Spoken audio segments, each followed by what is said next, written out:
En Éthiopie, la Commission électorale nationale a annoncé le 21 juin 2026 que le Prosperity Party du Premier ministre Abiy Ahmed a remporté 438 des 486 sièges mis en jeu lors des élections législatives du 1er juin 2026. Les partis d'opposition et les candidats indépendants n'ont obtenu que 48 sièges, assurant ainsi au chef du gouvernement une très large majorité parlementaire pour un nouveau mandat de 5 ans. Ce scrutin concernait plus de 50 millions d'électeurs inscrits et constitue un test majeur pour le pays le plus peuplé de la Corne de l'Afrique. Je tiens à exprimer ma gratitude à tous les partis politiques éthiopiens malgré toutes les difficultés auxquelles vous avez été confrontés. Votre participation à cette élection populaire revêt en effet une grande importance et je vous remercie tous pour votre engagement et votre persévérance.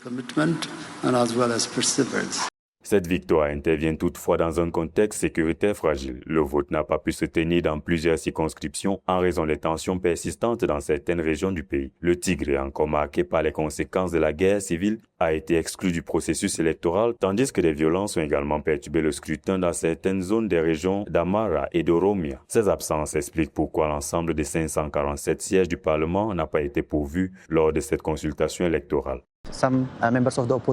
Certains membres de l'opposition ont obtenu des sièges au sein des conseils d'État et à la Chambre des représentants. C'est également une nouveauté pour nous par rapport aux dernières élections, lors desquelles l'opposition n'était représentée que par un très petit nombre de membres, la Chambre étant alors largement dominée par le parti au pouvoir. Si le gouvernement y voit un plébiscite pour les réformes d'Abiy Ahmed lancé en 2018, l'opposition et les défenseurs des droits humains contestent l'exclusivité du scrutin. Ils pointent du doigt des restrictions politiques et l'absence de vote dans des zones clés. Néanmoins, ce succès massif renforce le Prosperity Party dans sa conduite d'un agenda national marqué par de lourds déficits sécuritaires et sociaux.